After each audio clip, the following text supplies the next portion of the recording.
Council Janet Holbrook. Ia mātou e whiriwhiri ana ina take ke mua ia mātou aroaro. E pono ana mātou ka kaha tonu ki te whakapau mahara huapai mō na hapori e mahi ne mātou. Me kaha hoki mātou katoa kia whaihua, kia tōtika tā mātou mahi, a matamaia te tira whakamua me te hihiri ka taia te arahi I roto I te kotahitanga me te aroha. Thank you. Apologies, Councillor Martin Holiday. Oh, he's here. How did your weekend go? Anybody else? No? Item 4, declarations of interest relating to items on the agenda. I have not received any. Item 5, public speaking time for items relating to the agenda. There's no members' business. Leave of absence. Anybody? No. Matters of an urgent nature. No. Mayor's report. No.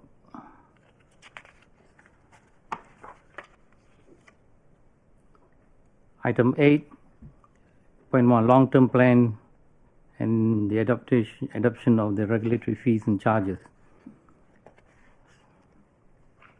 Mr. James Jefferson.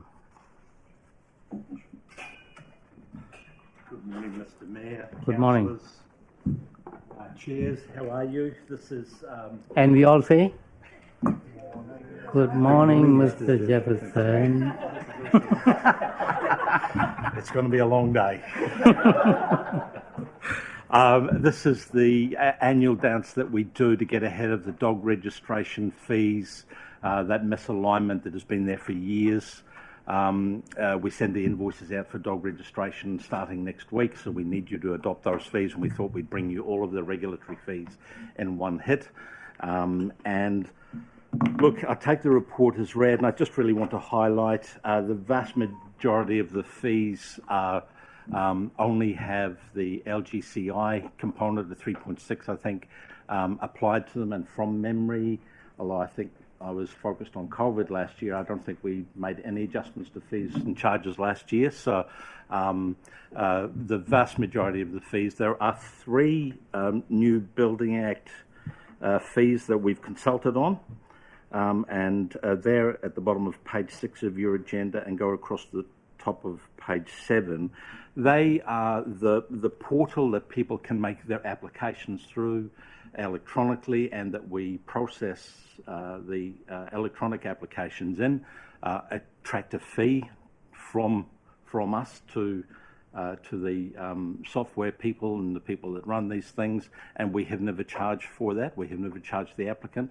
We think it's appropriate that we do, or at least that'll be a decision for you. So there's three new fees there in relation to Building Act. The other one is limb information. Most limbs are done within 2 to 3 hours, but there are some complex ones where we have to pull a lot of information together. Very rare, but if we don't advertise the fact that we will charge beyond the 5 hours, then we can't charge, but they are rare, few and far between. So they're the 3 new fees that we've consulted on. The others that we mentioned, so if you go to the top of page 7 of your agenda, are really matters for clarification in the resource consent space. Pre-application meetings, the first 2 hours are free, and then we would charge the normal hourly rate after that. But again, it's just for transparency that we've gone out and consulted on those.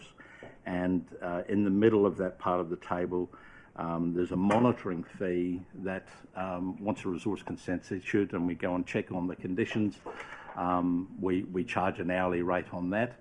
Sometimes we have difficulty getting that paid from the consent holder, and all we're suggesting is that we're putting 1 hour into the application fee, so it's just transferring it from us, chasing it down the track and putting it in. If it's not required, as the team do, they do refunds. And then at paragraph 8, there are a couple of administration adjustments to the dog control fees.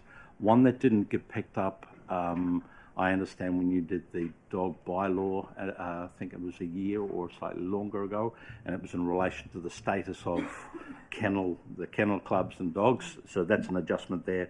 And the other one is one that I missed in the consultation document. Should be actually $80 rather than $86. So it's actually a reduction in the fee. So they are the changes.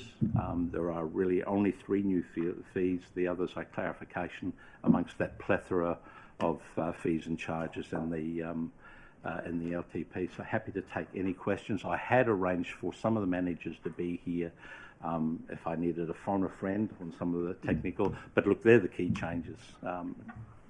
Councillor Rendell? Yeah, thank you. My question relates to, this is an overall, the overall fee changes, what percentage of that is an increase from last year? The overall percentage increase. Through you, Mr. Chair, if I understand the question, it's that LGCI 3.6% increase has been applied across. Is that? No, well, that didn't read to me like that. I mean, you've got a set.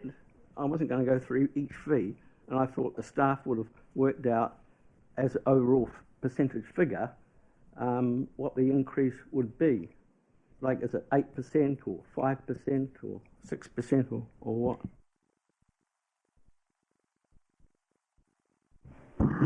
3.6% generally. It'll be rounded up or down because we can't do 1 cent multiples. But as a rule, it'll all be around the LGCI, which is the CPI for local government. So it's 3.6% as a rule that the fees will have changed by. Councillor Pravanov. Thank you, through you, Mr. Chair. Thank you, Mr. Jefferson. I know we've had a chat about this new fee for admin time after 2 hours setting up for a pre-application, pre-business meetings. So on top of that, there's also a potential planner engineering time. So that those 2 new charges could potentially affect the same applicant or different applicants? Yeah, through the chair. No, look, this meeting that Sean and I attended, just a pre-application meeting with the developer, there's 2 GMs and a number of activity managers there.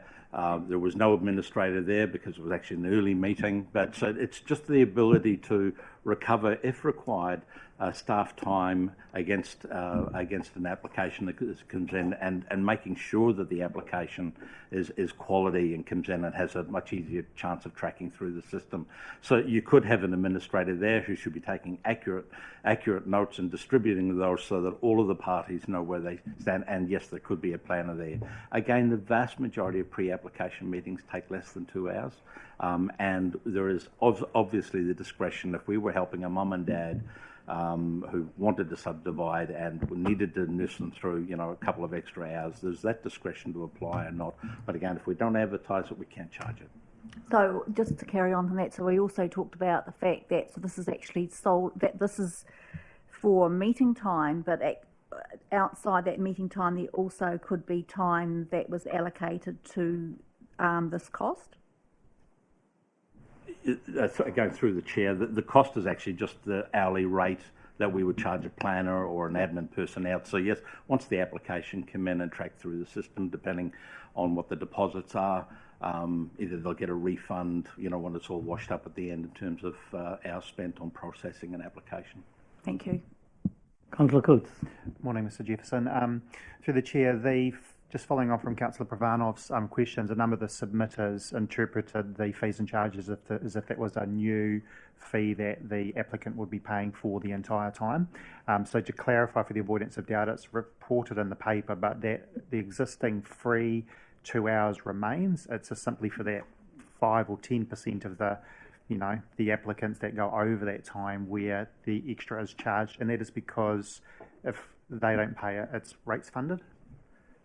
Look, absolutely, Councillor, through the chair. And this is consistent across the region, and certainly consistent in terms of the councils that I've worked on. And it's that balance between, making sure that the information that comes in with an application is accurate and as well polished as it can be, versus becoming a consultant. It's that ultimately, if we didn't have this ability to charge, the rates would pick up. Thank you. Councillor Elliott. Thank you so much, James. Just a question about page 26, and that's the animal management impoundment fees. I wonder if there is a discretionary clause or the ability to reduce those fees in the case of extreme hardship or accident emergency. Yeah, look, again, through the chair, thank you, good question. And the staff do exercise that discretion. As with all regulatory function, there is a discretion, and depending on the threshold of that, but they absolutely do. And I do, and it's not because of anything I've done. I've inherited a fantastic team who have a real heart for the animals in particular, sometimes less so for the owners, but that's a different conversation. But yes, they do have that and do apply that discretion, and I'm comfortable in the short time that I've been with RAG that they're applying that appropriately. Right. Councillor Holliday. Through you, Mr. Chair. Mr. Jefferson, look, this is nothing too onerous, but I have had a few people mention it to me. But in relation to the, residential pool fencing, we have a fee in there, say, $163 per hour. But look, I just wanted to check, is that fee charged at the site of the inspection, or is travel time included as part of that hourly rate as well?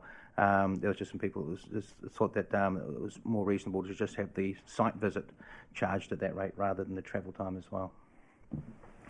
Through the chair, look, I'm not sure that they hit the stopwatch the minute they leave the building. I think generally they apply some common sense, and it's the time they spend on site. Cool. that will get charged. Thank you. Yeah. Doesn't seem to be any other questions. I'm looking at page 11, recommendation 26 to 29. Councillor Bernie Randall's moving it. Can I have a seconder? Councillor Gwyn Compton. Any Councillor Randall? Right of intro. Right. Debate? No. Councillor Coates. I just thought it was interesting to note around the additional time charges, regardless of what fee it relates to. And it's a practice that we do in other areas. So from my experience, as someone that applies for a health licence, there's an upfront fee. And then when you have your verification, if you've got a good verification, which incentivises people to have all their ducks in a row and do a good job, and in this case it would be having a good consent application, then you have just that set fee. But if it's a poor verification and you've got a lot of corrective actions, then you do, as a cafe or a restaurant or whatever, you end up paying a per hourly rate for the staff members' time over and above that. So it's not out of kilter with what we've done in the past. And I just thought through because it's obviously not a question, make the opportunity to make that known that it's actually, we do that in other areas. There's probably more areas than just that we do that. Right.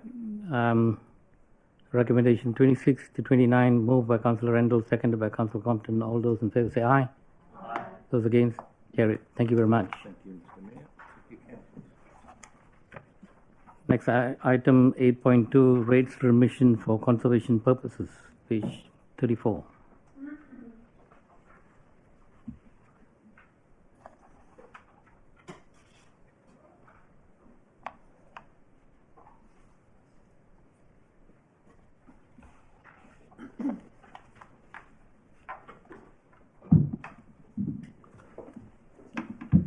Good morning, councillors. I'd just like to introduce John Tesorio as our parks officer.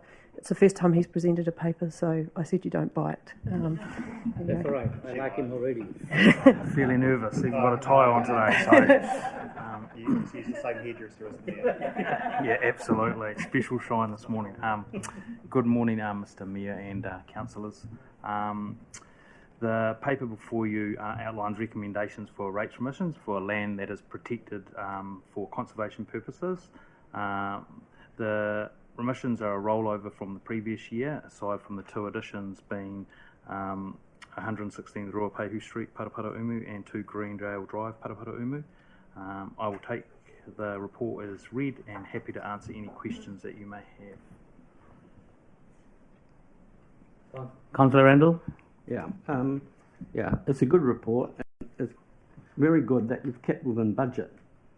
So I'm very impressed. Thank you. Councillor Compton. Thank you. Through the Mayor, in terms of that total budget of $37,069, how do we reach that figure? Is it sort of based off last year's figures with just an allowance in case there's a whole flurry of things, or is there sort of some pre-work that goes into establishing what the theoretical amount of remissions that could be applied for is based on other knowledge we have, or how do we actually get to that total figure? I think it's based on what we've historically new additions every year. So it's based on historical and obviously the sites that have been there for a number of years that receive rates permissions. So it's that based on what we have historically. Previous year we had six additions, and this year we've got 2 additions. So I think that's factored into. Cool, perfect. Thank you. Anybody else? No. I harp on this every time this report comes year after year. It's got a whole list of really great stories in it, but we're not churning out those stories. And increasingly, I know that the environmental interface of the growth and development and stuff like that, these are gems in the, you want to encourage this culture, but we're not telling the stories. And they're great stories there. So I sound like an old record over, 6, 7, 8 years now. Just saying. Good things take the time, Chief Executive, Mr. Mayor. after how many years? As those 2 old fellas say in the mainland ads, good things take time. Cheesy. We have put out, yeah, why not?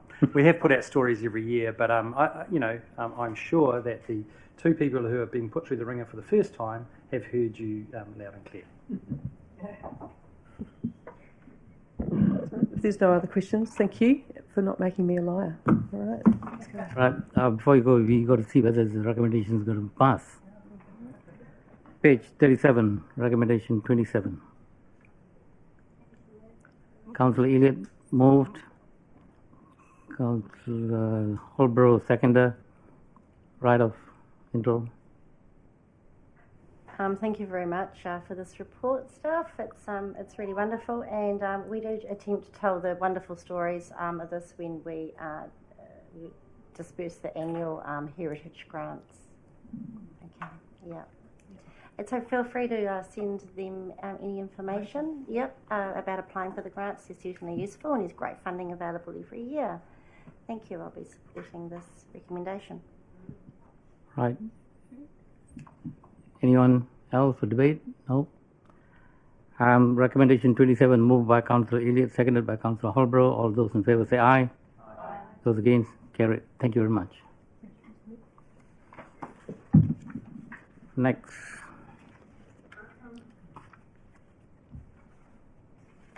Page 45, minutes of the meeting 6th of May 2021. Any issues with that minutes? Any changes? Any clarifications? No? Would somebody move recommendation 1 on page 45, that the council accept the minutes of the council meeting of 6th May 2021 as true and accurate record? Councillor McCann, seconded. Councillor Hanford, moved. All those in favour say aye. Aye. Carried.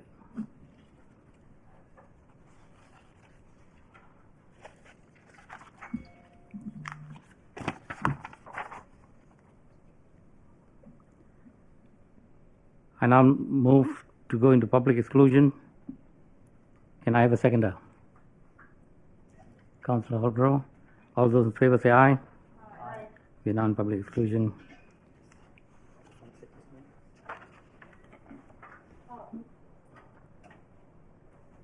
Community board members. Community board chairs, yeah. Community board chairs. Can come or go as suits Kathy in particular. Yeah, any